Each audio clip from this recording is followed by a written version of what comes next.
అలాంటిది అడవి రాముడితో విశ్వఖ్యాత నట సమ్రాట్ గౌరవనీయులు ఎన్టీ రామారావుతో అడవి రాముడు తీసినప్పటి నుంచే నాకు స్టార్ డైరెక్టర్ అనే పేరు వచ్చిందన్నమాట.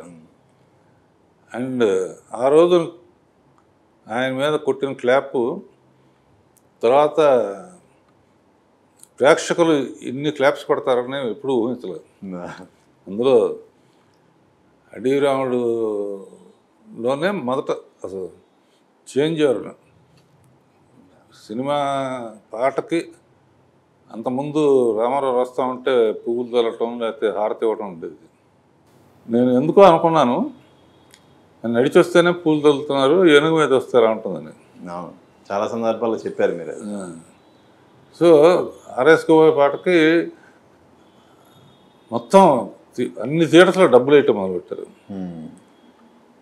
అంటే అది దాన్ని బట్టి అప్పటి నుంచి నాకు ఆయన మీద నేను ఎంత సక్సెస్ఫుల్గా ఉంటానికి కానీ ఎంత మంచి సినిమాలు తీయటానికి కానీ ఆయన బ్లెస్సింగ్సే, ఆయన వల్లే ఉన్నాను అనేది మెయిన్గా ఎప్పుడూ చెప్తూ ఉంటాను.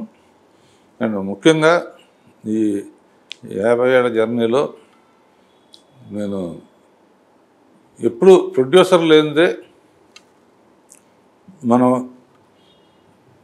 ఎంత ప్రతిభ ఉన్నా కూడా ప్రొడ్యూసర్ లేనిదే మనం సినిమా డైరెక్టర్ అవ్వడానికి కానీ దీనికి అందుకనే ఇప్పుడు ఈ జర్నీలో నేను థ్యాంక్స్ చెప్పాల్సి ప్రొడ్యూసర్స్కి, నాతో పనిచేసిన ఆర్టిస్టులకి, నాతో పనిచేసిన టెక్నీషియన్స్కి, డిస్ట్రిబ్యూటర్స్కి, థియేటర్ ఓనర్స్కి, ప్రేక్షకులకి ముందు వాళ్ళకి మటుకు ఎప్పుడు రుణపడి ఉంటాను. ఇప్పటికీ మన థియేటర్లోంచి బయటికి వెళ్ళే పిల్లలు అడుగుతూ ఉంటారు, ఏమంటే ఎందుకు తీసలేదు సినిమాలని. అంటే కొత్త వాళ్ళు వచ్చారు కదమ్మా, వాళ్ళు చేస్తామంటే మీలాగా పాటలు ఉండలేదండి అని. ఓకే, అది ఎప్పుడు ఉండే కంప్లైంటే కదా. అంటే ఏ బ్రాండ్ పడినా పర్వాలేదు నాకు. నేను ఫస్ట్ పిక్చర్ బాబు అనేది సార్ అసలు ఎలా వచ్చింది సార్ ఫస్ట్ పిక్చర్ బాబు? అదే ఒరిజినల్గా రామానాయుడు గారితో మా నాన్నగారు శ్రీజన్మ చేసినప్పుడు కానీ దీంట్లో కానీ 2-3 సినిమాలప్పుడు నేను అసిస్టెంట్గా చేసినప్పుడు ఆయన కూడా చాలా సరదాగా ఉండేవారు. నేను మ్యూజిక్లో కానీ దీంట్లో కానీ బాగా ఇంట్రెస్టింగ్గా ఉండటం చూసి, రాఘవేంద్ర ఫస్ట్ పిక్చర్ నువ్వు నాకే చేయాలి అది. అప్పుడు నాన్నగారు వాడికి ఇంకా ఎక్స్పీరియన్స్ చాలతో తర్వాత చెద్దుగాను, అందులో సౌందర్యలో ఫస్ట్ గెస్ట్గా ఆయన్నే పిలిచాను. ఆ తర్వాత మా ఫ్రెండ్స్ ఏవేం చేశారని అడుచుమల్లి కుమారు, అడుచుమల్లి వేణు, అడుచుమల్లి గోపాలకృష్ణ, ఈ ముగ్గురు కలిసి సరదాగా సినిమా తీద్దామంటే నేను ఫస్ట్ టైము ఎవరో చేయనట్టు చెయ్యాలి అని ₹1,00,000 సినిమా విలేజ్కి వెళ్ళిపోయి తీసి ఒక రికార్డు క్రియేట్ చేయాలి కొత్త ఆర్టిస్టులు అందరితో అని చెప్పి వాళ్ళు చెప్తే, లేదు కేసీబీ బ్యాక్గ్రౌండ్ ఉంది, తప్పకుండా చాలా పెద్ద సినిమా తీసి జగపతి లిస్టులోనూ రామానాయుడు గారి లిస్టులోకి వెళ్ళాలి మనం. అంటే ఎవరైనా అదే కోరుకుంటారు కదా. అనేటప్పటికీ ఇక బాబు అనే చిత్రం మా ఫాదర్ కథ ఇచ్చారు. ఆ కథ ఇచ్చే 3 హీరోయిన్స్ కనుక ఫస్ట్ చేసిన ఆ ప్రొడ్యూసర్స్కి ఎప్పుడూ నేను కృతజ్ఞతగా ఉంటాను. అందులో పర్టికులర్గా 1975 రంగుల సంగీత వైభవం అని మోహన్ కుమార్ అని మీ సీనియర్ జర్నలిస్ట్ ఉన్నాడు కదా, అతనే పెట్టాడు. పెట్టి ఆ పిక్చర్ మంచి రిపోర్టర్, 3 హీరోయిన్స్, కమర్షియల్గా మంచి సక్సెస్ అయింది సార్. కానీ అప్పట్లో 100 రోజులు పడితే కానీ హిట్ అనే ఇది బాగా ఉన్న రోజుల్లో కదా, కమర్షియల్గా సక్సెస్ అయినా కూడా సక్సెస్ అయ్యి 58th డేనో జీవన్ జ్యోతి విశ్వనాథ్ గారు నా ఫేవరెట్ డైరెక్టర్. ఆయన బాపు గారు వీడు నా ఫేవరెట్, అన్ని సినిమాల్లో చూస్తాను. జీవన్ జ్యోతి రిలీజ్ అయింది. జీవన్ జ్యోతిలో వాణిశ్రీ పాట ఒకటి ఉంటుంది, ముద్దుల మా బాబు నిద్రపోతున్నాడు.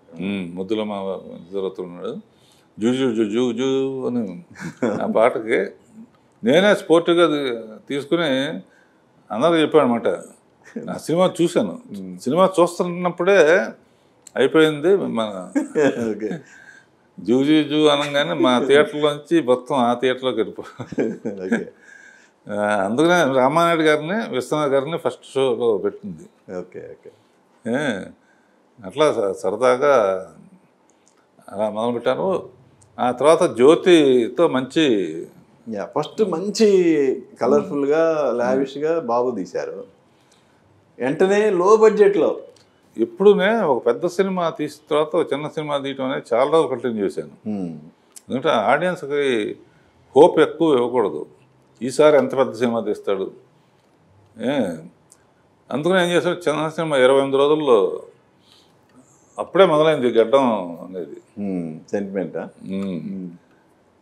అంత పెద్ద సినిమా తీసినా కూడా అనుకున్నంత విజయం సాధించలేదని నాకు బాగా ఇష్టదైవం, కులదైవం వెంకటేశ్వర స్వామి. కానీ అందులో కూడా పాటలు సూపర్ ఉంటాయి కదా సార్. పాటలు బాగానే ఉంటాయి.